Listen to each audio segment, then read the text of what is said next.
Now, my good students, I hope you are doing fine. They're at home.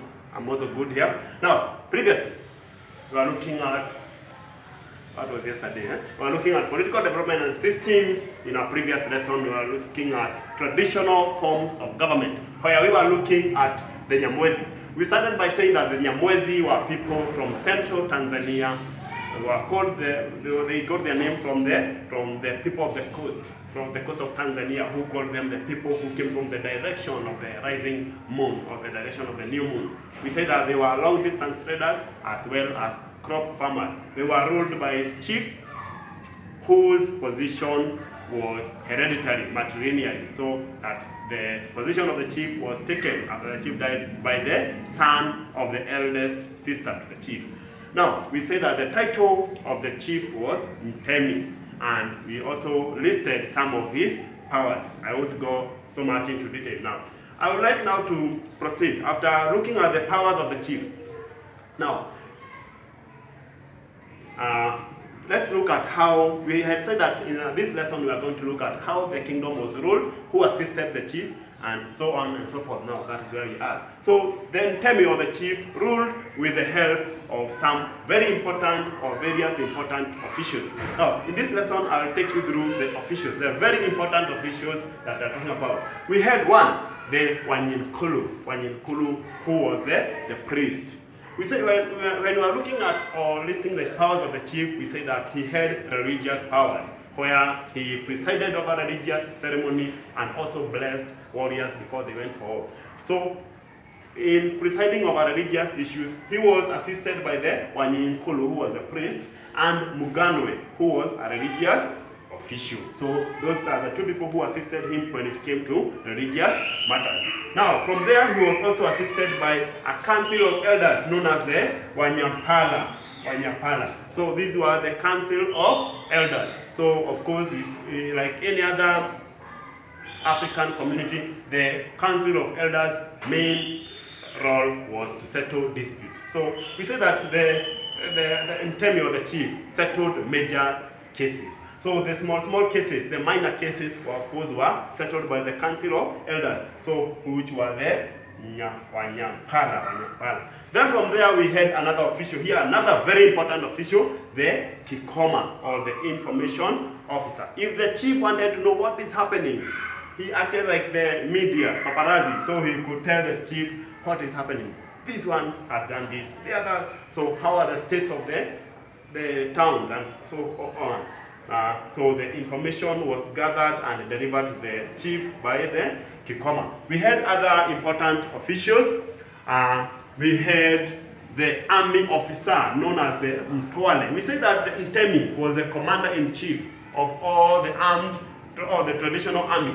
But of course, he could not be there all the time giving orders. So he had an army officer who could do that on his behalf. If, for example, he is going to war, he does not have to be there. He can send his general.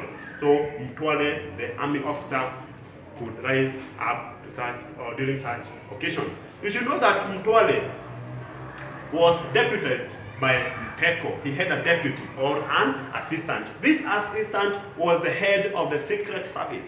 These guys were very advanced. They even had a secret service. So like the DCI of today. So they were there to investigate issues. Investigate. And then when they find the information, so the Mteko could give it to the army officer, who would later relay it to the chief, the Ntemi, for appropriate action. Then we have the Minule.